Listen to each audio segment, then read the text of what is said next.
Potongan riwayat Rehabeam. Adapun Rehabeam, anak Salomo, ia memerintah di Yehuda. Rehabeam berumur 41 tahun pada waktu ia menjadi raja. Dan 17 tahun lamanya ia memerintah di Yerusalem, kota yang dipilih Tuhan dari antara segala suku Israel, untuk membuat namanya tinggal di sana. Nama ibunya ialah Naamah, seorang perempuan Amon. Tetapi orang Yehuda melakukan apa yang jahat di mata Tuhan, dan mereka menimbulkan cemburunya dengan dosa yang diperbuat mereka, lebih daripada segala yang dilakukan nenek moyang mereka. Sebab mereka pun juga mendirikan tempat-tempat pengorbanan dan tugu-tugu berhala dan tiang-tiang berhala di atas setiap bukit yang tinggi dan di bawah setiap pohon yang rimbun. Bahkan ada pelacuran bakti di negeri itu. Mereka berlaku sesuai dengan segala perbuatan keji bangsa-bangsa yang telah dihalau Tuhan dari orang Israel. Tetapi pada tahun kelima zaman Raja Rehabeam, majulah Sisak, Raja Mesir, menyerang Yerusalem. Ia merampas barang-barang perbendaharaan rumah Tuhan dan barang-barang perbendaharaan rumah raja. Semuanya dirampasnya. Ia merampas juga segala perisai emas yang dibuat Salomo. Sebagai gantinya, Raja Rehabeam membuat perisai-perisai tembaga yang dipercayakannya kepada pemimpin-pemimpin bentara yang menjaga pintu istana raja.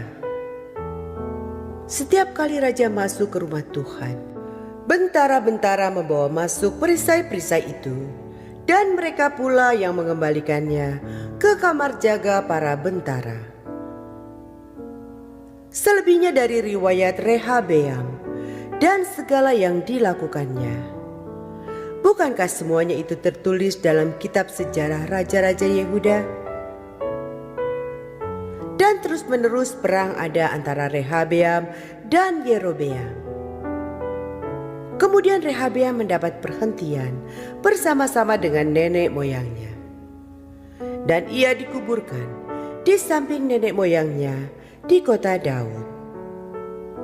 Nama ibunya ialah Naamah, seorang perempuan Amon. Maka Abiam anaknya menjadi raja menggantikan dia. Shalom saudara, apa itu cemburu? Nah saudara, seringkali kita bertanya, apakah cemburu itu berdosa? Apakah cemburu itu salah? Apakah cemburu itu keliru? Karena itu saudara, kita akan melihat apa sih cemburu itu? Nah, menurut Kamus Besar Bahasa Indonesia, saya selalu mencari arti baku, saudara, bukan hanya berdasarkan kemungkinan, bukan berdasarkan kayae, bukan berdasarkan rasanya, tapi menurut arti baku dari cemburu itu adalah tidak senang melihat orang lain beruntung. Jadi orang yang cemburu adalah orang yang syirik, orang yang kurang percaya, orang yang curiga, disebabkan karena iri hati. Jadi saudara, dari definisi ini atau dari arti ini, maka jelas bahwa cemburu adalah dosa. Kenapa saudara? Karena bertolak belakang dengan kasih, karena berlawanan dengan kasih. Dalam 1 Korintus 13 ayat yang keempat, kasih itu sabar, kasih itu murah hati, ia tidak cemburu. Tetapi bagaimana saudara? Apabila yang cemburu itu adalah Allah, maka saudara, cemburunya Allah berbeda dengan cemburunya kita. Cemburunya kita picik dan sirik. Cemburunya Allah karena Allah adalah pencipta dan pemilik umatnya. Kecemburuan Allah didasarkan pada kekudusan dan kebenaran, sedangkan cemburunya kita karena keberdosaan. Nah saudara, apa yang membuat Allah itu bisa cemburu? Saudaraku, dalam bagian ini diceritakan, oleh karena umat Yehuda yang adalah milik kesayangan Allah, sekarang berbalik menyembah dan mempersembahkan korban kepada ilah lain. Dan bahkan mereka melakukan perbuatan-perbuatan keji seperti yang dilakukan bangsa-bangsa yang telah dihalau Tuhan dari tanah perjanjian.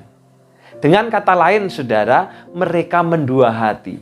Mereka meninggalkan Tuhan yang telah memilih dan mengikat perjanjian dengan mereka.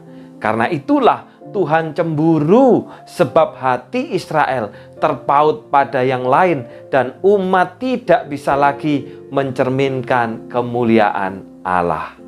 Saudaraku, dalam kehidupan kita sebagai orang percaya, seringkali kita pun juga menimbulkan cemburu Tuhan, yaitu ketika saya dan Bapak Ibu Saudara tidak setia dengan perjanjian.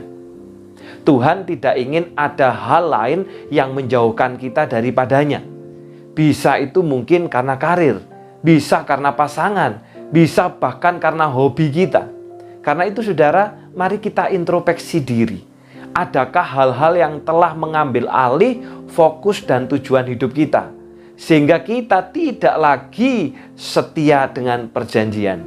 Adakah kesenangan-kesenangan duniawi yang menjauhkan kita daripada Allah, sehingga kita tidak punya waktu untuk bersekutu dengannya, tidak punya waktu untuk saat teduh, dan tidak punya waktu untuk berdoa? Saudara, adakah kebiasaan baru dan kenyamanan yang membuat kita tidak lagi mengutamakan kehendak Tuhan untuk beribadah di rumah Tuhan bersama saudara-saudara seiman? Kiranya Tuhan memberikan kita kepekaan dan kesadaran hati. Bila kita telah mulai menjauh, bila kita telah mulai berpaling, dan bila kita telah mulai tidak setia dengan perjanjiannya, Tuhan memberkati. Kita berdoa.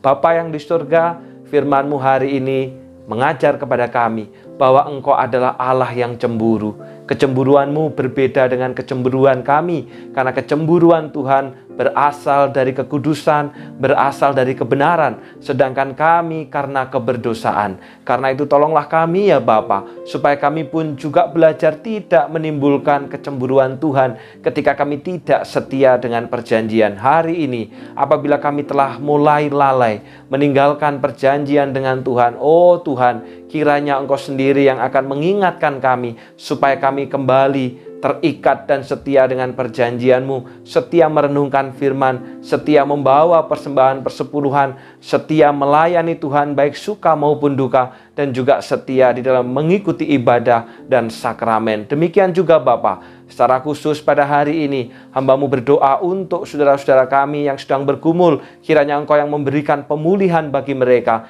kepada Ibu Goying, kepada Ibu Jayin, kepada Ibu Solicen, kepada Ibu Ciasuksan. Tuhan tolong keempatnya supaya mereka pun juga cepat pulih, cepat sehat kembali pasca dirawat di rumah sakit. Demikian juga Bapa, biarlah kiranya mereka pun makin setia dan terikat dengan perjanjian.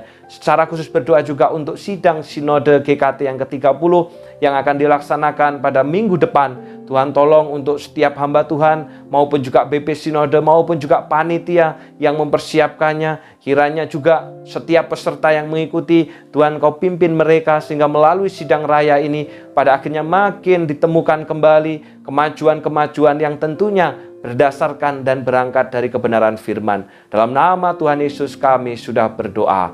Amin. Tuhan memberkati.